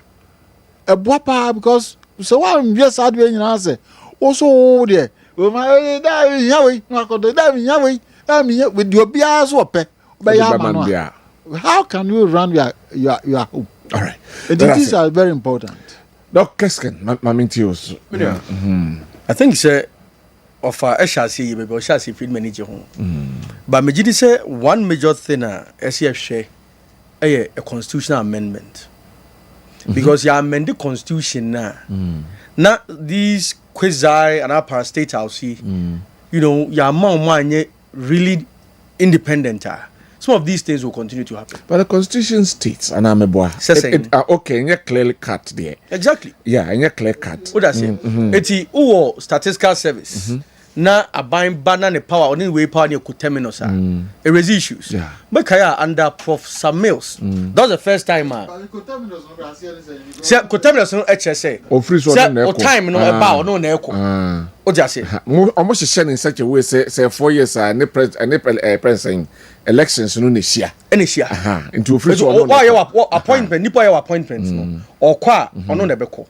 Ana or kwa about me appointing nipa foforo. Just say obi a constitution no eka say or no there like judges omo dey omo ya appoint over there but oba nya no na eko just a constitution state otherwise obi your mark contract for example SIC dey ya a penny SIC had a contract the contract no so but aban ne buy no was onko odinipa foforo ababeshim Supreme Court make judgment be about a year CEOs no any omo contracts are the no so omo dey omo contract they have contracts on so be expire the contract be expire but also no one say that time say omo team akọ service ya interdeg go dey continue now to finish you out they say na ekoso cocoa board director of finance ya so guy around dia bia mo na kofie since send this buy no e be like 45 years 46 years you go suit omo ka omo tifie omo nya hwe and omo dey NDC for so about office na over situation ba ku nie then ti adi we ahebe akoso ne say send this about na even gatemen public servants or my adjuma for 6 years or your media why NDC before adjuma bia in 4 years they just so you safe. That is where the fear is. That's what because when they were creating it no we told TUC o blame omo nko a me blame omo nko a yeah but MPP also no MPP e buy yanka so bia adjuma 6 years yakoyi nadi we a political appointee is a different matter but public servants mu public servants edi nem ko for my media over 30,000 I can was be ana e ka fi fa it dogs enya no creo ba jo trust me Ghana foi dogs am buy no omo ni public servants be edi omo yo di na ora e ko asefua a compile omo list am so mbe kokko zone fi fa omo fi Dubai meba I'll give it a chance so NDC have the almost say have Vancouver in a rush. We are 6 years now. You have an in a rush. What sort of logic is that? What sort of logic is that? Me say what sort of obi why you 6 years and the salary we are talking about clearance. What sort of logic is that? Me 6 years. Me 6 years. No way dey. Imagine ko obi even NDC women organizer for Adenta. One former MP for Adenta. He was complaining about it. No ni kunu. Or one of the state agents. Why you need credit? What did I say defending? How many years? Jesus Christ. Look, Jesus Christ. Yanko. Onim, menia. Ebio, mesre a year NDC. Now say now of a case of a COVID and issues no. Say Ramahama call UN as or Kasimbu. Or say COVID a raise about 2 decades of progress I make on poverty reduction. Yeah. That's will be COVID free man. We said Asma Ramahama kind. He's the president of Ghana. Some banana or cooperate to me no. Or say there be another mismanage economy no. This is not of a king. But you see, I'll be 2 million, no, or call a UN, no, or say there be COVID raised 2 decades. Does it mean some manage the economy? Did you manage it well? You did not refer to it as a gun. Pacho, just allow him, please. Me Pacho. So, John Mama said COVID, I raised 2 decades, but your Ghana, Pluto. Ghana or Pluto. I'm saying Ghana is not a make. Oh, Ghana is there figurative. But you are a political economist. You are a political economist. Obia all any good analysis. I try so best separated from 2019 to 2022 because of COVID. Any effects about that time no. So what are we talking about? Because of COVID in Kwani they affected Ghana. Yes, I may patch. But so I may can say NDC for anwa kwa kwemi. That's why I'm kind about no more position. And that's why I'm kind about no more power. You know, Penya, our free moon, I'm a crazy, Mutala Mohammed. Or also call you and the same thing. Why can't Russia Ukraine war now? So what are we talking about? So what you lie to us? Minia, let me deal with this. Mismanagement in the DBC. Obia on can cray. And a Becca say a mismanagement entirely. COVID buying, if you ask Kwabena and one channel. Minim says I've been a buy now Ghana and Kwan. Oh, Doc, please allow him no. Ghana's car in your free. Ghana's car in your free COVID. Ghana's car in your free COVID move. It's not even enough to cater for salaries for a whole year. What are you talking about? Make Captain Sparta is argument to take FM da. Over quote figure, be me and me put you up even the bill for a month. I'm so multiplied by 4, multiplied by 12 months. But we can buy a castle during COVID period. Yanchanika. But we don't buy a campaign. A day. Freebies are buying, can no come with you. That aside, on this very matter, my Sunday document is also my producer. Once as part of DDEP, make a DDEP as one my a bit emotional. Because COVID, I didn't know, and some buy, you know. Now I say, I buy no, it take a certain step. It was a painful, very painful policy decision. Haircut buyer in politics and this for the year. Yama many papa boma call retirement. They suffered. Omunti and asayanya sa no they get inflation. And this by they inherited the program. Oma to a program so. That's to their credit. Mami read the story we. It was city newsroom any. But your dog could be shebi. Sabo. And that's no. Dated April 18, 2024. Title here, Ghana to end 2025 with single-digit inflation of 8%. IMF projects. What's the people from Ghana? What's the end afeno? You expect to see a single-digit inflation by 2025. By then, that's 8%. You know, October must see. And they say you can say 9.4. I think there's a step in the right direction. Ebio, there's another story. And so online a graphic business, whether I buy a graphic or say IMF projects single-digit inflation for Ghana in 2025. The same date, April 18, 2024. It's a sad man and now also no. Need to try buy near you know. And based on sad DDEP, I say it was a painful policy decision no. Now Baba Bedru say ya. Menka say buy no. It's not that. It's not breast. Menka say on deserve credit. Yeah. But a policy decision by now, a mass credit we buy is a DDEP. The message by say the most important thing is our figure we know is sustaining it instead of a kind. Better than sustaining. In the last 9 months, who's are buying invest critically in productivity. Who's construction be a cost. Who's any productive venture be a cost. And the same old things now. 1D, 1F by the previous government here, you know. NDC, Minister for Trade, call Parliament. So, 1D, 1F, say a term, you need one district, one factory, you have a 24-hour economy, ba. 24-hour economy, no. What's in one same day? factories been or buy or MCC for 24-hour economy. So lay foundation. Many problem, but who lay foundation? No, they never man productive. No switch them. So question me, it tells you say, who lay foundation, who lay new near that single digit inflation. You said the program you inherited, no probably no, and then you do fruit. But April so as our program, you better graduate out of it, and that's where the greater question comes to bear. And the inflation of 9.4%, and also just said them abo and cost room, and just said them abo about form. Only said the rate at which I them abo cost room. That's what. And I slow down. What just say? Timmy say you know this before. This is good, but me and I'm here a Bank of Ghana governor. Me push 4.4 billion cedis and share cedi every day, every month. What I can make your contractors car. That's more productive. All right. Because why is out for the last 6-7 months, and no, any productive. There's also a story which they said recently they injected $300 million just to sustain the city, but contractors send it to them. It will invest in productivity. About what must sustain these figures. And about marketing and another business around it faster within society. Doc, I want to give you your time. What the money really do? Onim. Anna mitian this if we do a bia Anna M11. And maybe dollar equals 17. But man, this a businessman cast of banks are no money dollars. But Abraham Boka said that 10 no. Now boti and another dollar. All right. And every business, no for America, here sustainability or here predictability. So I want to plan ye. All right. What I say, but NDC for dollar above form. But car nanko for 5 floor price crano above from Accra. Car nanko for from Crofrom to Tafu. And not January 7, nail 2 cities. A course so bar from you say 2 cities 50 pesos. Don't know Ghanaian influence benefit when you feel whenever. Me share me back was so iron rods above from business na KOD o see Diana what iron rods every day. And iron rods a Togo place with Charlie. The everyday things are Ghanaian no tono.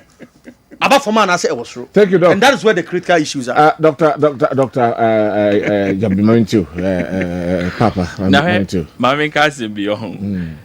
Me say MVP for no.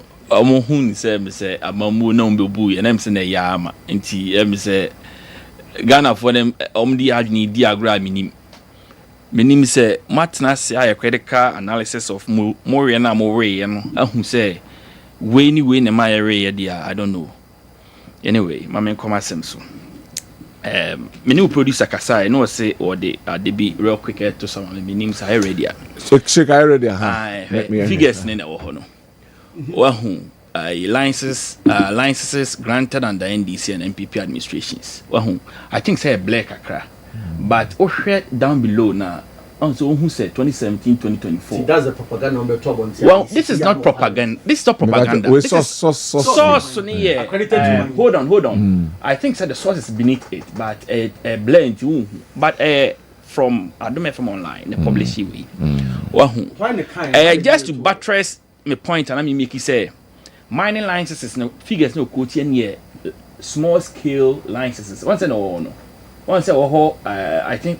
Third column, I believe so. This one from Cody. This is from the latter part. No? This is wrong, and this is the reason why it is wrong. That is not wrong. No, hold on. It's different over here. No, hold on. Hold on. Prospecting. Hold on. The licenses are Mahama, the figure here. And the figure, you see the court parliament, which is the House of Records, it's different. Mahama about 1,400 licenses. It's never true. It is never true. No, it's never true. Fantastic. Mining, a small scale mining, they give you maximum of 25 acres. Now, so be a surface mining, 25 acres. And within 3-4 months, we will cover that area. And then no cross alliances, no idea, and legal alliances. No, the rural area. And it's any part of the, it becomes illegal then. And we also saw I'm prospecting licenses. This is just go and prospect and see that there's a viable product over the anymore. I mean, sure. Or what the year, Juma? What the year, illegal? It will cry legal license, Minopia now, Okra, Yaman licenses here. What the year, another region. Like what you say? Illegal. Teachers, a lot of illegality was going on. Even if money lands is illegal, the homes are here. Whether it was 1,000 or 2,000 or whatever, no, it doesn't matter. At the end of anybody, man, no, what they are the right thing and what they are the wrong thing. Once you cry like boss, my lands is in here. Anyway, baby, I the man on 1 year old, my book, no, they do, baby, no, they. All right. It becomes illegal. My go straight to inflation. One say, Dr. Kessben Kasano. Wakasa bebrebe na omagana for atiase say in fact President John Dramani Mahama wa leadership eho no medana se ho na ma bona baso se wadi no kre ohun asema ye no kra onfa wada oh mame nkoma sem so me oya ade na ya me bo abaso oya de nya so oya de nya dia you know I'll have to prove you wrong na IKOD Ghana recording a single digit inflation clearly it tells you say ade ba kope NDC's policies for this juma okay it is working but policies in prepare of course I mean Ghana you inherited an economy in deep crisis. Oh yes, of course. You be far a liter of fuel around 16 Ghana cedis, and a liter of fuel at 12 Ghana cedis. I mean, which is 12 Ghana cedis, a little over 12 cedis. I mean, baby crowd 11.95. Oh come on, maybe ton of goodness, were very good. Only the baby work 11.95. Go around 13 something. Oh, 13.99 something. Going by 13 the crown pono. 13.9. Anyway. Whether 13 or 13.5 or whatever, no, we took it from 16 Ghana cedis. Oh, come on. Come on. What was that? Where my main child here, NPP for Suban bi omo ho a, tem bia no. Se wonu omo ye debater, pese omo kire se omo de na na enye no krampo no. Eye, ene yi chen omo de na mo aye na amate so no. How can 16 be better than 13? Was that what I said? Oh, come on. Mame come sense. One say single digit inflation here ya achieve. It did not come by accident. Mame can say na Professor Amwa, sorry, Mr. Amwa can say me. Or say it came through discipline. Oh, sir. Oh, Kafra. I say what say anyway,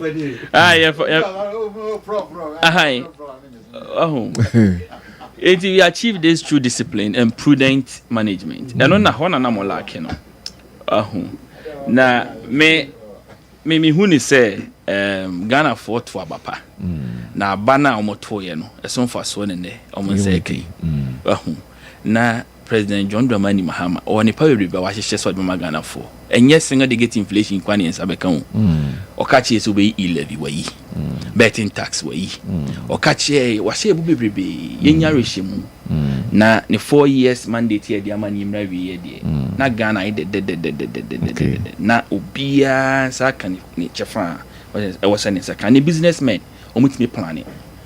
Ankra etimi tenase ehun se me 100 Ghana cedis a menya mo menya anwa menya sardine e de anu aduane me mai de adi in the past na emo no nko no 5 kg no almost 150 Ghana cedis we na che say inflation and your reflection on people's lives when we say what the inflation be single digit na say ordinary Ghanaian ni feel a onya hwio by name no nipa na te when we dey say aban papa aba see affected bia everything is affected is amanima is stable on say for inflation nya de ohun bia a general tendency of price level to go up within the shortest possible of time ye buy ehwemo ba bia gina ni gina 5 kilos oh na me to pick up do to bia no ejina ba bia gina na better work aside there no cre now obi as 16 Ghana cedis eye che 13 Ghana cedis wow na me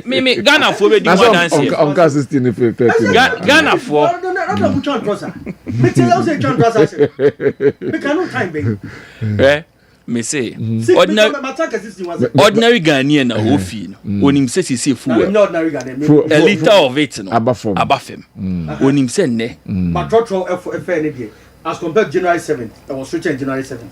Nah. That's the point. Nah. What's the case? My main chawadie. Trotro Feb and you said you see 2 boom no. Omo the idea be by meaning so kaya no mo friend no automatic price adjustment system be omo ne me ba eno na omo the adwuma say price no omo tum mid year and I think I'm telling half year and then I think last quarter of the year no mo tum no mo teso automatic me sa no mo ye no enti ya tum o ya teso de be gina just a time na omo ateso no aso no matter so. That is how it works. But the funny general tendency of price level, age na the I just see BBR stabilize it.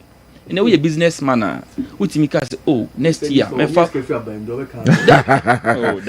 now inflation na passing the gate. And a while crowd here say President John Dramani Mahama only have to force on my Juma papa. Now, and my main chair, killed my cousin Mincho, where for 8 years, near economist too, as our vice president. 8 years, economist. That's why you inherited your friends in the projection of. And you no kana mbeka. Me ene your vice president or your ba literature no in school. Onu a woni economics. Onim ne literature keke no. What team stabilize the economy like this ah. Hey, want to stabilize the economy? Oh, come on. Now vice president no head of EMT. Now vice president a year Juma strong kon. Me many MPP on and come vice president no come some momo pim kwan fan mass flag bearer bi. Because you omni say nipa no. Na wa shu. Papa ya mu ye hwiri osi mani so papa ya mu ya no mfa ne mra na mo hwe o da bi na sam enei papa yi de woni mu bia ya hu awie economy ya de man wa ntima anye hu dollar yi age ni nsam de no ba be all right oh that's it doc mama ma ho na wrap up mama na ya time na so and then to me and can necessary the time necessary the who here on say we see any I teacher for be credit or mato promotion I think so mun nyina de no and so since na no kram say we interview brand TB or ha omo ya for mo adwuma mo mako promotion ya de I think say mun nyina mo nhwe na mo nhwe mo issues na ma Zawa you mama yo yanjia etefo nyina da o masese omotie na ne no na third wa therapy ba na miru alanche martin birthday because I wish him birthday or enjoy the birthday doc papa bamitio a belated birthday to honorable Alan Kwadwo chairman okay in fact papa bia ohre Ghanaian politics o clean unya bibia anka mfa no bi boni bi anka mfa no Udni Jinanse ni I think say one of the finest politicians Ghana yenya no okahubi. All right. Okahupa. Related on. Doc.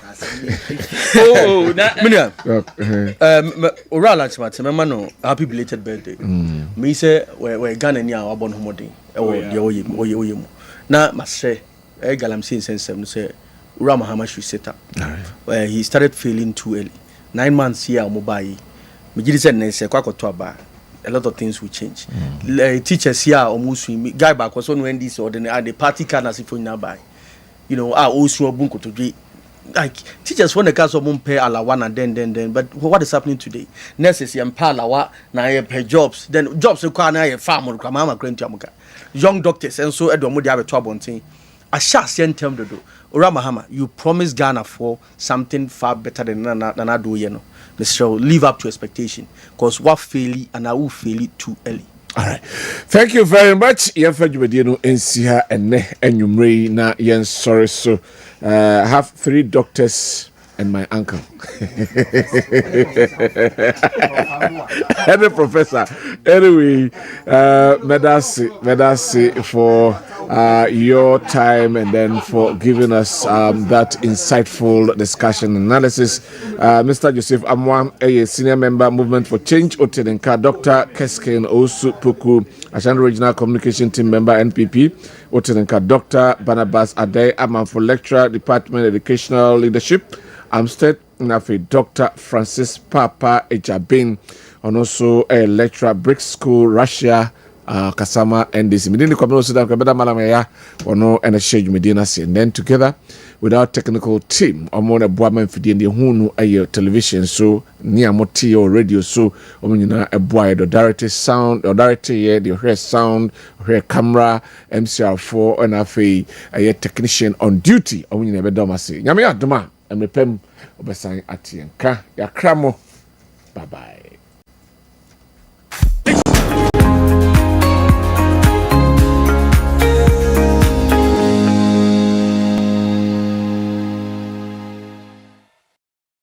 Watching DSTV means getting the TV you love, but staying connected means getting something extra. Stunning. Extra match